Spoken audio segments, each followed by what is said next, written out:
신앙생활하면서 참 어려운 것이 무엇이 있는가 하면 하나님의 뜻을 분별하는 것이 참 어려운 그런 일 같습니다. 매번 여러 가지 일들이 우리 삶 속에 많이 일어나지만 그때마다 하나님의 뜻이 어딘지를 찾는다는 것이 참 어려운데, 성경을 보면서 공통적인 특징이 하나 있습니다. 하나님께서는 나를 변화시키거나 내 문제를 해결하거나 환경을 바꾸시려고 할 때에는 반드시 기도라는 것을 통해서 역사하시는 것을 많이 보게 됩니다. 그래서 기도할 환경과 기도하게 만듭니다. 또 하나, 공동체와 우리가 속한 이 세상을 바꾸기를 원하실 때는 하나님 역시 기도라는 것을 사용하시는데, 그때는 기도하는 사람을 이렇게 세우십니다. 기도하는 사람을 통해서 하나님 그 역사를 바꾸시고 인도해 가시는 것을 보게 됩니다. 그래서 어려운 분들을 만나면 그런 말씀을 드리죠. 하나님께서 기도하게 하시고 그 다음에 귀한 것으로 아마 주실 거예요. 복된 것으로 주실 거예요. 너무 염려하지 마세요. 그렇게 말씀을 많이 드립니다. 그 이유가 성경에 나오는 공통적인 하나님의 역사를 바라보고 그렇게 이야기할 수가 있습니다. 오늘 이 본문은 여러분이 잘 아시는 내용입니다.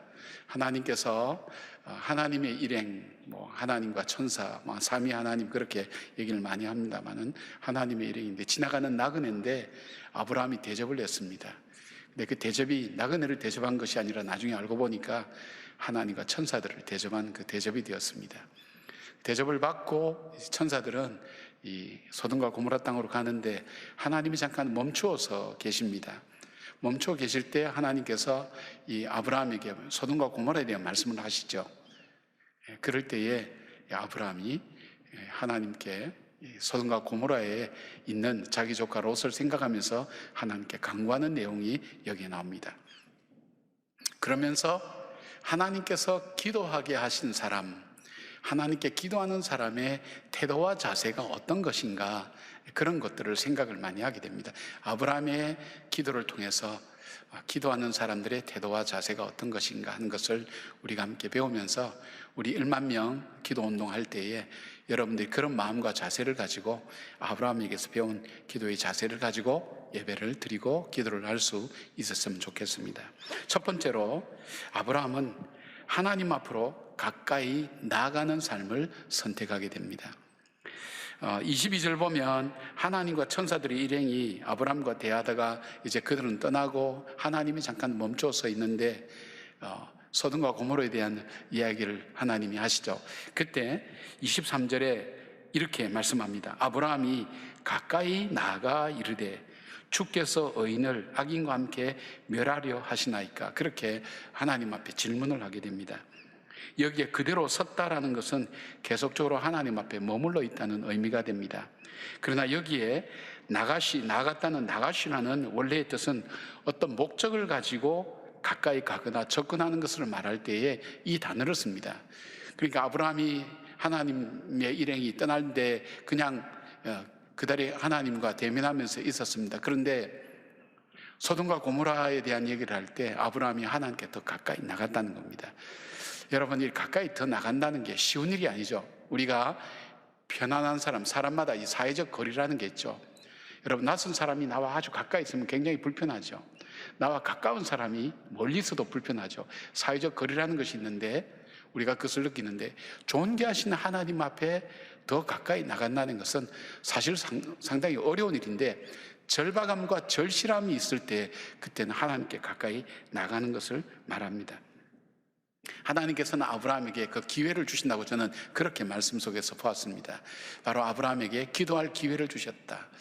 여러분께서 평안하고 또 나름대로 하나님과 평소에 교제도 하시고 예배도 드리시지만 하나님께서 특별히 우리에게 어떤 기회를 주시는데, 그 기회가 뭐냐면 기도할 기회, 간구할 기회를 우리에게 하나님 주실 때 그때 간구하는 것 참 중요한 일입니다.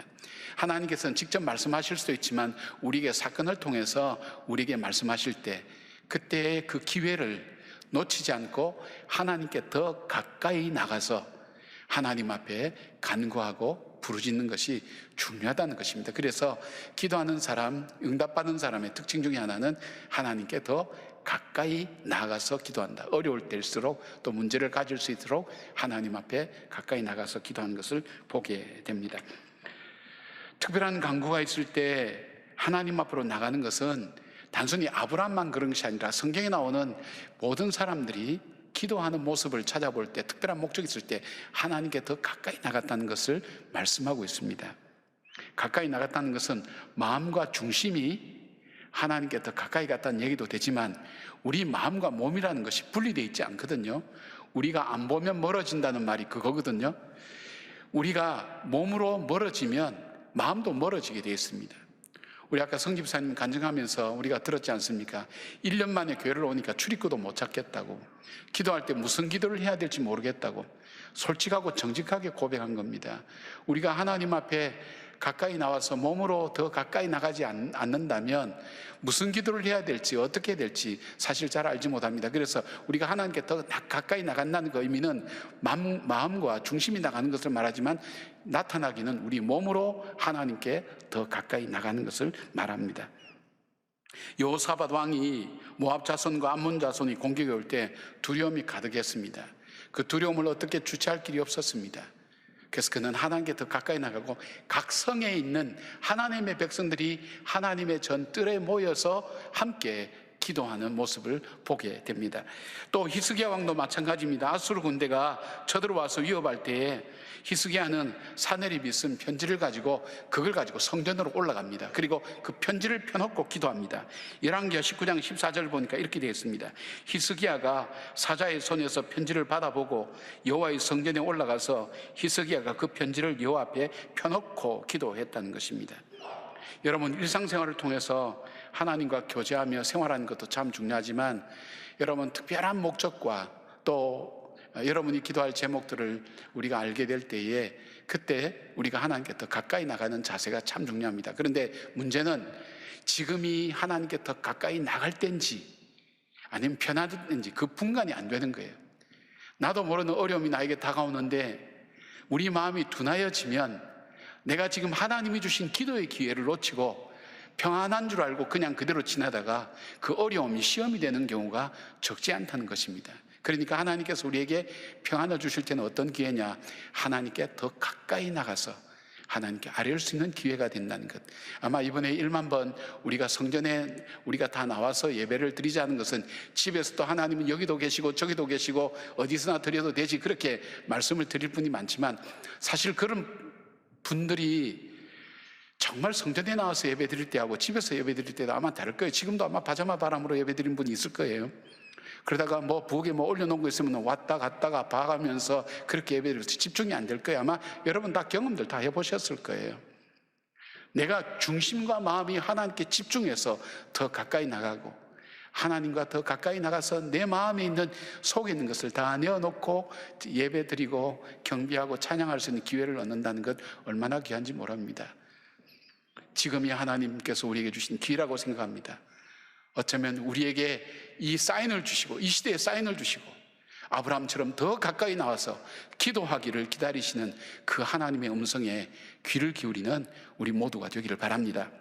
두 번째로 아브라함을 통해서 배워야 될 기도의 자세는 믿음에서 나오는 겸손입니다. 27절 보니까 아브라함이 대답하여 이르되 나는 티끌이나 재와 같사오나 감히 죽게 아뢰나이다. 굉장한 믿음입니다. 여기에서 아브라함이 나는 티끌이나 재와 같다, 하나님 앞에서 난 티끌이나 재와 같다, 아무 가치가 없다는 거예요. 그러니까 하나님의 그 광대하심, 하나님의 절대 주권, 하나님의 심판하심 앞에 나라는 존재는 아무것도 아닌 존재라는 것을 고백하는 거예요. 여러분, 이 고백은 진정한 믿음의 고백에서 나오지만 겸손한 고백에서 나오는 게, 이 겸손한 고백을 할 때 두 가지 마음이 우리 마음속에 찾아오게 됐어요. 하나는 티끌 같고 재 같은 내가 어떻게 감히 하나님 앞에 서서 내가 하나님 앞에 간구할 수 있는가 하는 그런 마음에 대해서, 이거는 엄청난 특권이라는 것을 깨닫게 되는 거예요. 여러분 그렇잖아요. 내가 결정하고 내가 선택하고 내가 정하면 난 언제든지 기도할 수 있어, 그렇게 생각하시나요? 정말 여러분 그거는 잘 모르시는 거예요. 기도는 내가 할 때 하고, 내가 하고 싶다고 기도하고, 내가 엎드린다고 기도하고, 내가 엎드리는 시간이 기도한 시간이고, 그것 아니에요. 하나님이 위로 허락지 아니하시면 우리는 1시간도 기도할 수 없어요. 1분도 기도할 수 없어요. 티끌과 재 같은 내가, 대통령이 예를 들면 대통령을 만나겠다 그래도 저 같은 사람 만나주겠습니까? 여러분 신방하면 여러분은 참 기쁨하지 해도 대통령은 왜 오냐, 뭐 때문에 오냐, 신원 조회하고 이유가 뭐냐, 별일 다 하면서 거절할 거예요. 그런데 그 존귀하신 하나님 앞에 내가 서서 하나님과 대면하여 이야기할 수 있다는 것, 대화할 수 있다는 것, 이 마음속에 야 이거 특권이구나. 히브리서 5장 4절 보니까 이렇게 되어 있어요. 이 존귀는 아무나 스스로 취하지 못하고 오직 아론과 같이 하나님의 부르심을 입은 자라야 할 것이니라. 내가 선택할 수 있는 것이 아니라는 거예요. 내가 결정할 수 있는 것이 아니라는 거예요. 하나님께 부름받은 아론의 자손만이 하나님과 대면하여 예배를 드리고 제사를 드릴 수 있다는 거예요. 제사장이 될 수 있다는 거예요. 히브리서 10장 19절 보니까 이 말씀이 있습니다. 그러므로 형제들아 우리가 예수의 피를 힘입어 성소에 들어갈 담력을 얻었나니 되어 있습니다. 정말 존귀한 자만이 하나님 앞에 나갈 수 있는데 티끌과 재 같은 내가 예수 그리스도의 보혈의 피로 존귀한 자가 되어서 하나님 앞에 나가서 얘기할 수 있을 때 여러분 얼마나 이거 귀한 특권입니까? 특권은 안 쓰면 손해보는 거예요. 내가 하나님 앞에 나갈 수 있는 기회를 주셨고 하나님께서 내게 하나님께 나갈 수 있도록 길을 열어주신 이것이 나에게 너무나 귀한 특권이구나 하는 그 마음과 동시에 찾아오는 또 하나가 있어요. 다른 사람은 주님을 만날 수 없는데 그 하나님을 내가 대면했을 때 내가 할 수 있는 것이 나에게 속한 것 그것만 간구하고 기도하겠느냐? 그것 아니잖아요. 적어도 다른 사람은 설 수 없고 나만 하나님 앞에 서는 이 특권을 얻었다면 내가 이 특권을 얻었을 때 나에게는 공적인 책임이라는 게 있단 말이에요. 하나님 앞에서 내가 기도해야 될 내용이 나만 위해서 그렇게 하는 것, 하나님 무슨 요술 도깨비 방망이나 알라딘의 램프처럼 그런 것이 아니라 정말 하나님께서 나와 대면해서 내가 하나님 만나는 특권이 있다면 내가 하나님 앞에 져야 될 책임이 있지 않습니까? 아니 하나님 앞에서 져야 될 책임이 아니라 적어도 나와 더불어 사는 가족들과 이웃들과 이 시대에 대해서 내가 갖고 있는 책임이 있잖아요. 내 것만 강구해서는 안 된다는 거예요. 하나님께서 내게 맡겨주신 내 가족들, 이 교회들, 이 시대와 이 나라와 민족을 위해서 함께 기도하는 것이 필요하지 않을까요? 그것이 의무 아닙니까? 바로 이 아브라함은 하나님 앞에 소돔과 고모라를 위하여 무려 5번이나 말씀을 드린 거예요. 여러분 그렇잖아요. 윗사람한테 우리가 좀 윗사람한테 부탁할 때 1번 거절당하고 2번 거절당하면 그 다음 3번째는 사실 한국 사람 보통 3-4번이라서 3번 하고는 그 다음 못해요. 아브라함 5번, 50명, 하나님 45명, 40명 이러다가는 안 될 것 같아서 기회를 10명씩 팍팍 내려갑니다. 30명, 20명, 10명 하나님 그래도 들어주셨잖아요. 그건 뭘까요? 아브라함이 자기가 하나님 앞에 서서 기도해야 될 책임을 다하고 있다는 것, 자기의 의무를 다하고 있다는 것, 그것이 바로 아브라함의 믿음에서 나온 겸손함입니다. 사랑하는 여러분, 우리가 하나님 앞에 감히 설 수 있는 그 특권을 얻었다면 세상의 사람들을 설 수 없는 하나님 앞에서의 그 기도의 특권을 얻었다면 그 가운데 서서 하나님께 기도할 때 나만이 아니라 우리 공동체와 내 자녀와 내 가족들과 내 교회와 나라와 민족을 위해 기도하는 그 기도가 함께 있어져야 된다는 것입니다. 바로 어디에서 이런 마음이 나옵니까? 바로 믿음에서 나온 겸손함에서 이런 마음이 들어갑니다.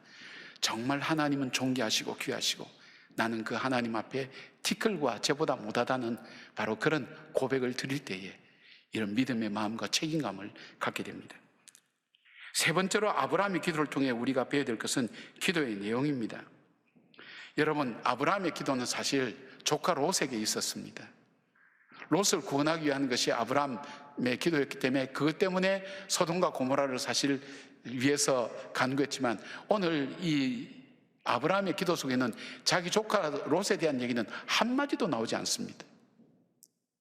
아브라함의 기도 속에 참 중요한 것은 먼저 기도할 때 하나님 내 조카 롯이 거기 삽니다 그렇게 얘기하지 않고 하나님은 공의의 하나님 아니십니까? 하나님은 정의의 하나님 아니십니까?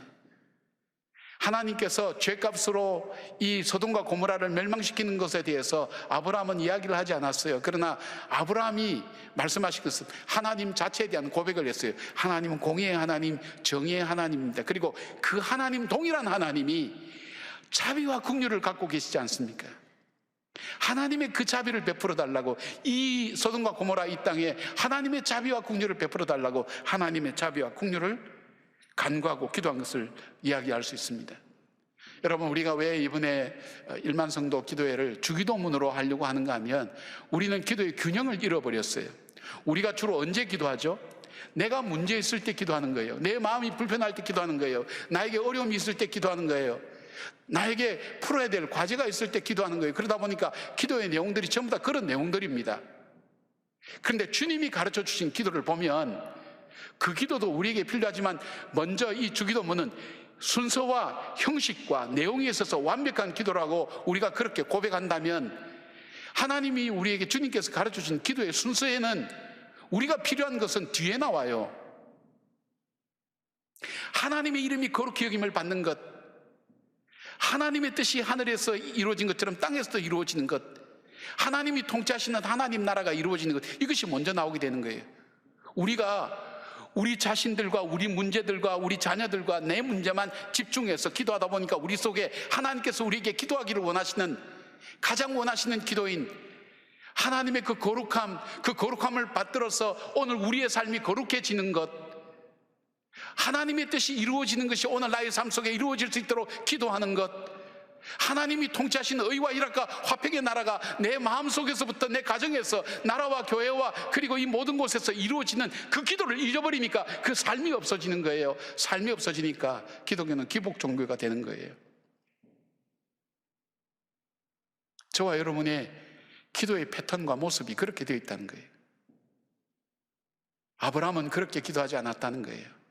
아브라함뿐 아닙니다. 하나님께 응답받았던, 하나님께 기도하며 응답받았던 모든 사람들의 공통적인 것이 바로 하나님의 공의와 정의를 먼저 고백하고 하나님의 긍휼과 자비를 구했던, 하나님께서 먼저 찾기를 원하신 것을 찾았던 것을 보게 됩니다. 사랑하는 여러분, 우리 하나님은 문제 해결이 목적이 아닙니다. 저는 하나님 앞에 참 서운한 게 뭐냐면, 참 내 문제부터 들어주고 그 다음에 본인의 뜻을 펼치셔도 좋은데, 본인의 문제가 본인이 갖고 있는 뜻이 이루어지기 전까지는 응답이 없어요.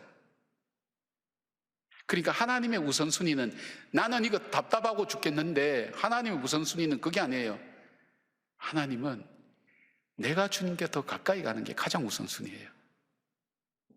그리고 그것이 되지 않을 때는 계속 우리에게 안타깝게 만들고 힘들게 만들고 기도하게 만들고 끈을 놓지를 않아요.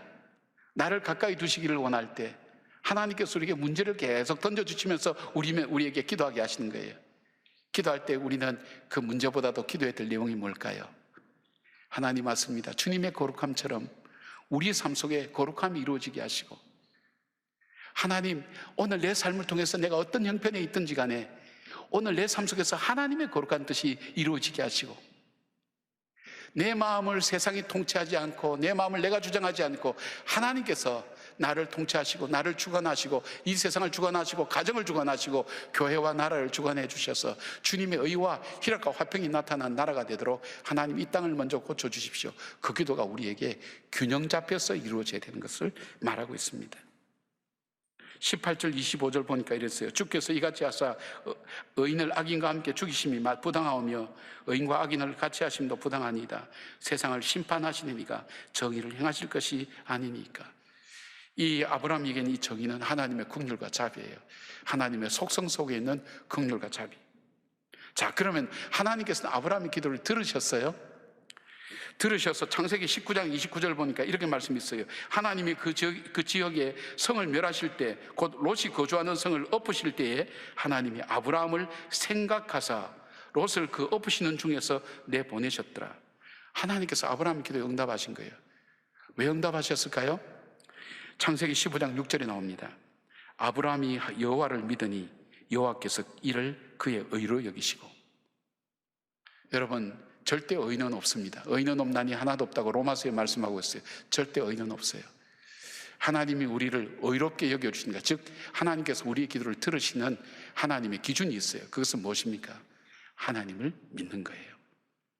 하나님 믿고 하나님 말씀하신 것을 믿고 기도할 때 하나님께서 그 기도를 들으시고 응답해 주시는 거예요. 우리의 행위나 우리의 뭐 지식의 유무나 뭐 소유의 유무나 우리가 갖고 있는 여러 가지 행실의 유무나 이것보다도 우리에게 더 중요한 것이 있다면 우리가 그 하나님을 믿고 하나님 말씀을 믿을 때에 하나님께서 우리 기도에 들으시고 응답하시고 역사하신다는 거예요. 누구예요? 한 사람이라 할지라도 하나님은 그 믿음 있는 사람, 하나님 의로 여기신 그 사람의 기도를 들으시고 응답하시는 것을 보게 됩니다. 미국에 있을 때 가끔 미얀마 사람들을 만났어요. 지금 미얀마 사태 때문에 복잡하죠. 그런데 그분들이 가끔 하는 얘기가 우리 종족은 다 100% 기독교인이라고 얘기한 얘기를 저는 이해를 못했어요. 왜냐하면 동남아시아는 복음화율이 굉장히 많이 떨어지거든요. 그런데 미얀마 사람들 중에 저렇게 열심히 열정이 있고 부족이 다 믿는다. 그래서 자료를 찾아봤어요. 봤더니 미얀마 사람들은 지금 카렌족이나 카친족이나 진족에 복음화는 절대적이라고 합니다. 그래서 지금 미얀마는 전체 인구의 7%인 300만 정도가 그리스도인이라고 합니다.